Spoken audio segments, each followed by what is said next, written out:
the Śāṅkhya philosophers, the atheistic Śāṅkhya philosophers, back in the Vedic days, and were actually pre-Vedic days, because the Śāṅkhya philosophy was originated by a person who lived in the worlds of the demigods.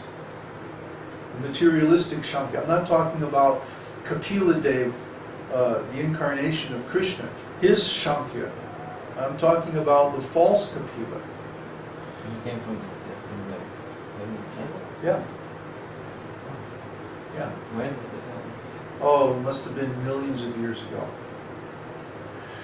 So anyway, the atheistic Śāṅkhya philosophy is exactly the same as the modern so-called scientific philosophy, insofar as the origin of the material elements and the creation of the world.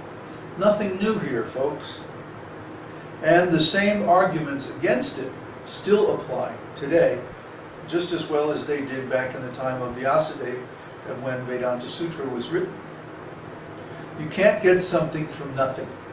And you certainly can't get a complicated, dynamic machine like the material world without a great deal of planning, an intelligent designer, and an extraordinary amount of power to enforce and maintain the laws of the material world.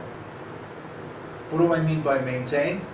Well, consider if you take your car and you just park it out in the woods someplace for a couple of years, and then you come back.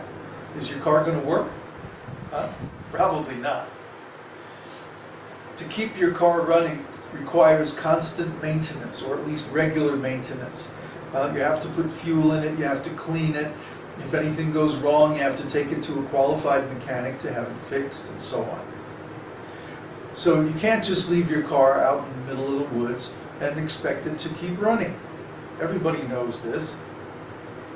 So how is it that this material world, which is many, many orders of magnitude bigger and more complex than any machine, how does it keep running? Why doesn't it break down? Why doesn't it just fall apart or stop working? How is it that the sun, for example, maintains almost a constant output of energy over thousands and millions of years?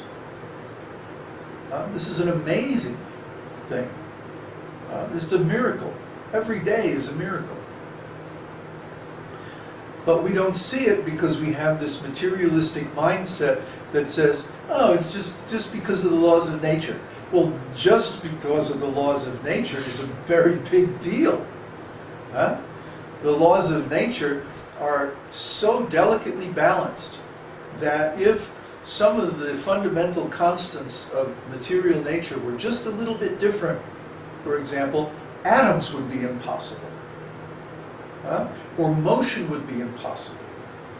Or so many other things that are just fundamental parts of the material world wouldn't work if the laws of material nature were just a little bit different.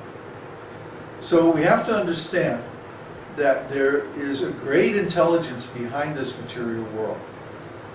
And that intelligence could only be the Supreme Lord, the Supreme Personality of Godhead. Because He's the only one who has both the intelligence and the power to create such a huge existence and maintain it. He must be involved in its everyday operation, or else there's no way that it would continue to operate smoothly. Therefore, we can understand that the Lord is not only the creator, He's also the maintainer and the operator of this whole material world. It's stated in the scriptures that the Lord expands Himself within every material body and even within every atom, and that it's He alone who maintains all the laws of material nature and operates the bodies of the living entities. And we're just seated on a machine, Krishna says. Yantra means machine. The living entities are seated as if on a machine made of material nature. And there's a good reason why the symbol of Bhagavad Gita is Arjuna riding in the chariot and Krishna is driving, holding the reins of the horses. Huh? The horses are like the senses of the body. And the chariot is the body itself. Krishna is driving, but Arjuna is the passenger. So if Arjuna says, Krishna, take me over that way, then he will do it.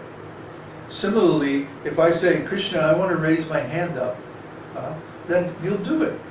Why? Because he loves us. We're his pet projects. He created us in order to have relationships with us. Why? Because he wants to enjoy. Just like we want to enjoy nice relationships. The same impulse is there in Krishna. We're just little expansions, separated expansions. It's called Vedānta-sūtra. Vedānta-sūtra means separated expansions. So we're separated expansions of the Lord in the same way that, for example, the other personalities of Godhead, like Balaram, Mahavishnu, and Sankharshan, and so forth, are Śāṅkhya, or integrated expansions. Śāṅkhya are the different personalities of Godhead, like the lords of the Vaikuntha world and the Purusha incarnations in the material universe.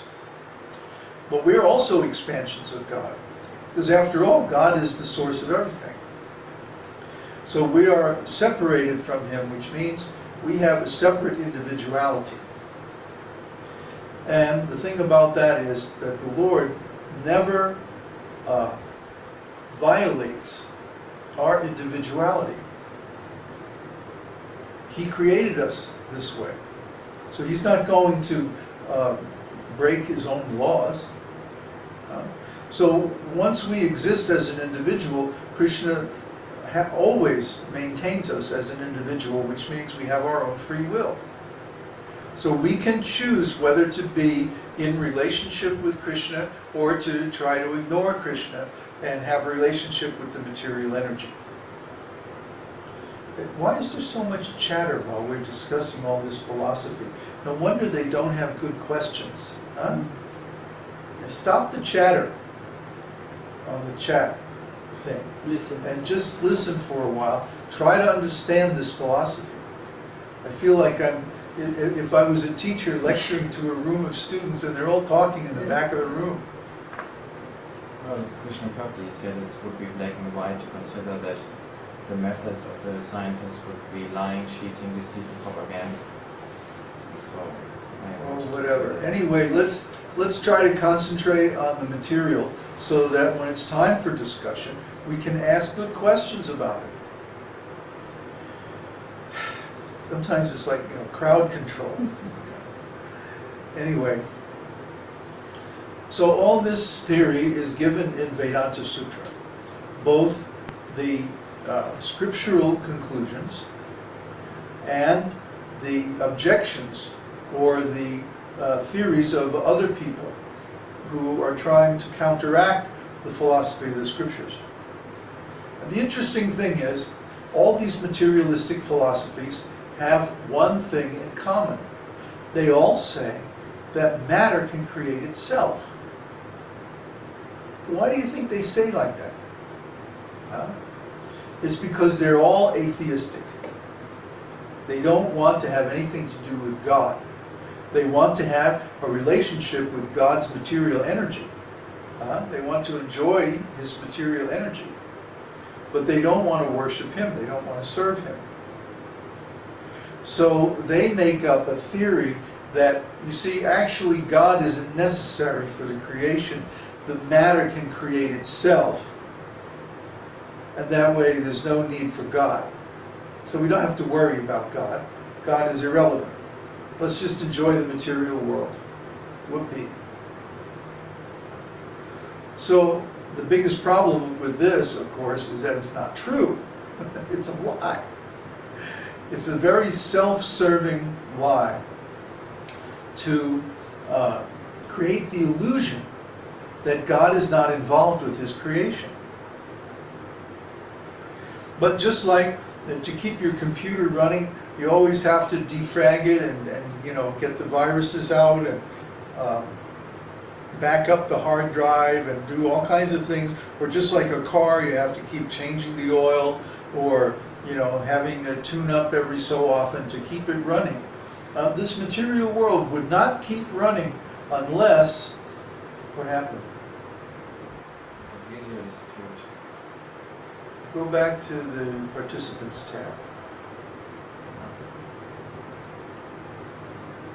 Can everybody still see and hear? What is Uddhava doing? Can you all still hear?